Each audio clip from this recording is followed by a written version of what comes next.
Hey everyone, welcome back to the Playwright Python Zero to Hero series. This is your instructor Sunil Belagali signing in. Before we get started, I want to clarify you something.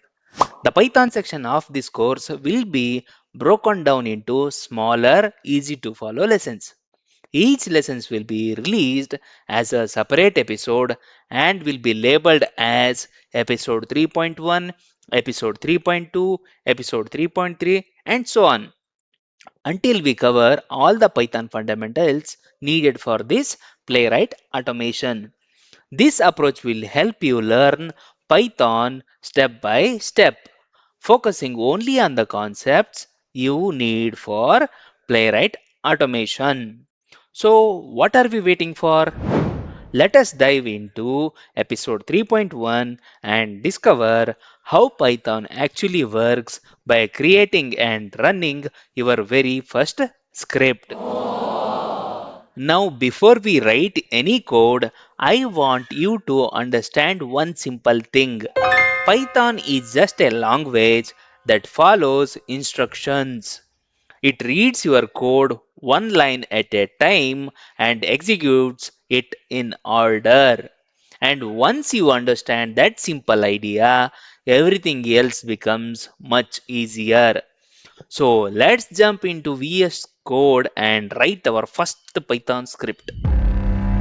Okay, open the VS Code.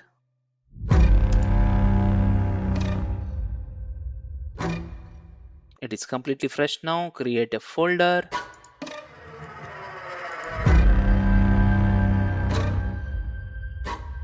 Select the path where you want to create a folder and Control Shift N. I will make it as Python fundamentals. Okay, select this folder. Do you want to save the changes to made the Python script first? No, it was the older one. No problem. So here Python fundamentals folder has been created. In this folder, let us create our first file. Okay, first script. If you guys remember, I told in previous episodes that Python script should end with .py extension. Correct, right? So put here .py. So this file is now successfully created. Now let us write a few lines of code. Print. In between we will write step 1. Open the browser.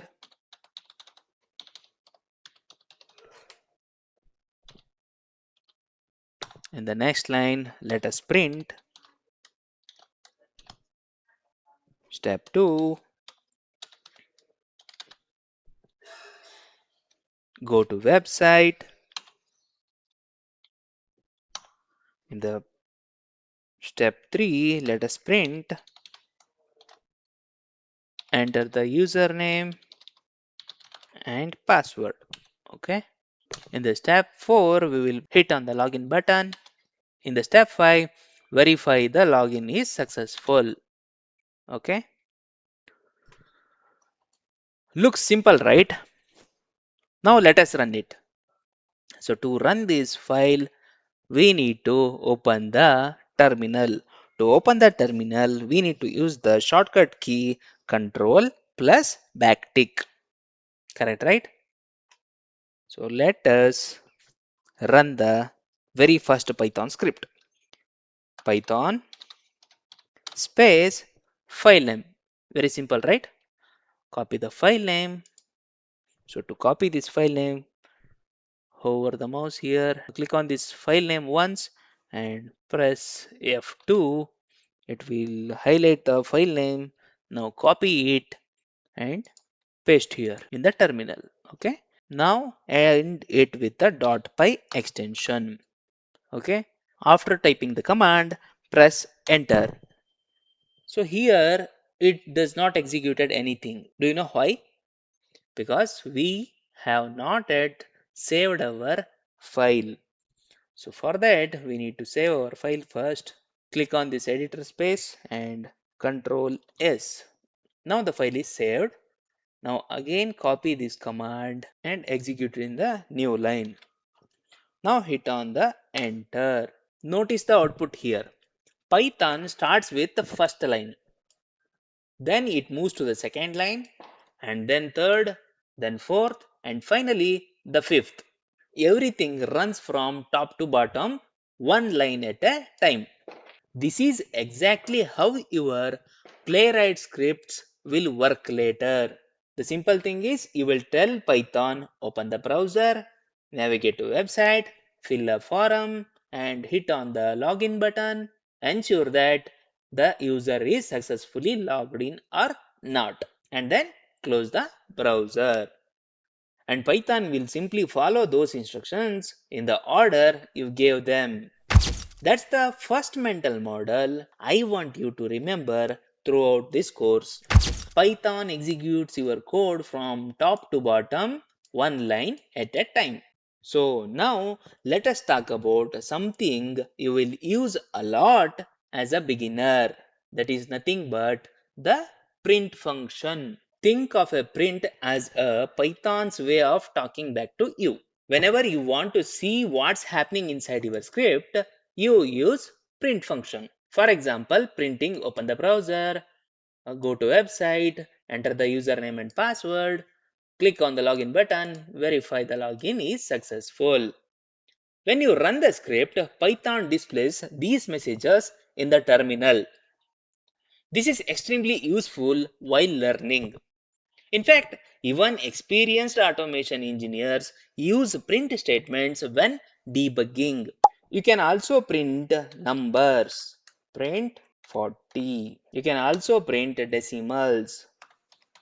Print 1.2. Correct? You can also print calculations. Print 3 minus 2. Print 3 into 2. Python performs the calculations first and then prints the results. Pretty cool, right? Let's execute this. Prior executing, save, Ctrl S, and then come to the terminal and copy this above command, or else you can type, hit on enter. See, print 40, 40 is printed, 1.2 is printed. The calculation, it has done the calculations as well. Print 3 minus 1, 3 minus 1 is nothing but 2, and print multiplication of 3 into 2 is nothing but 6. See, it's printed, right? Later, when we start working with Playwright, we will use the print statements commonly to check the things like current page URL, page title, number of elements found, testing progress, and so on. So whenever you are confused about what's happening inside your script, remember print is your best friend. Now let us learn about comments. A comment is simply a note inside your code. For example, let me comment it as numbers. Okay, this is a decimal number.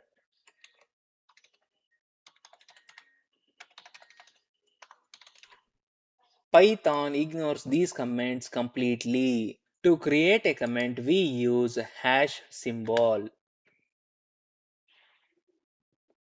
So this is a comment now, and then decimal number is a comment now. Correct, right? Let us execute our script. Ctrl S and see whether the comment is printing in the console or not. As we have commented it, it should not display in the console, I mean terminal. See, those comment lines are not displaying in the terminal. So when Python runs this file, it ignores the comments and execute only the print statements. Correct, right? Then what purpose these comments are used for? Comments are useful for several reasons. For the first, it will help you to explain your code.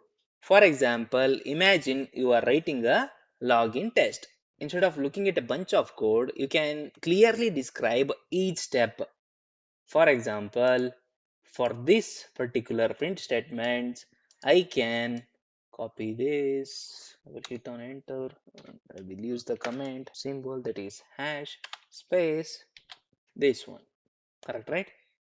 So then the same thing for remaining items as well. So anyone reading your script can immediately understand what's happening. Correct, right? Imagine you have a Playwright script here. So we are just demonstrating it like what it actually does. Okay. So this comment states that we are opening the browser, and the comments will help you when you are testing something. Suppose you temporarily want to skip a line of code. Instead of deleting it, you can comment it out. Like, so I just don't want to execute this particular seventh line. Okay, that is print step 4. Click on the login button. If I want to skip this line, I will just comment it out. See, it is turned out to gray, means it has been commented now. If I execute this file now, the seventh line will be skipped. Okay, let's do that. Control S. So to execute, we need to write Python space the file name. Click on the file name, press F2, copy, and then paste, followed by .py extension, enter. See, the seventh line, that is step 4. This has been skipped in the terminal. Correct, right? This is not executed, so it's not printing in the terminal. Simple. These things will be very useful during debugging. You may also see triple quotes used at the top of the Python files. For example, let me show you triple quotes. Okay, so these are the triple quotes. This is often used as a documentation to describe what the file does. Okay, for example, this is the login script and author is, so whoever is the author of this test case, that name will be written here. For example, we will write as a John Doe. Okay, and created date will be 24/6/1.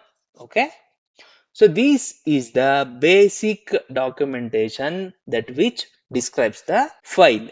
Okay, for example, this file is what? This is a login test script. Okay, who created this login file? John Doe. When it has been created, so this is the date. Okay, don't worry too much about it right now. You will see this style in professional projects later. Now focus on the next part, that is we have already written a script, but we don't know the different ways to run it. Let's explore them. The first and most common method is using through terminal. Okay, simple, right? It is so simple.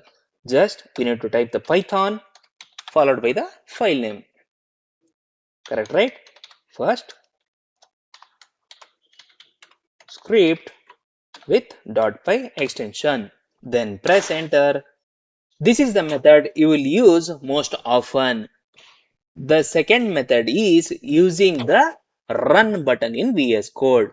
So where is the run button? Hover on the top right corner here. You will see run Python file. Correct, right? Click on this button. It will execute the file directly without giving any commands. Okay, see. It is executed and we have received the output. Apart from this play button, there is another way to execute this file. That is the third method. Even that is also simple. Just right click here and scroll down and you can observe here run Python. I will choose here run Python file in the terminal, it will again execute the same script. Okay?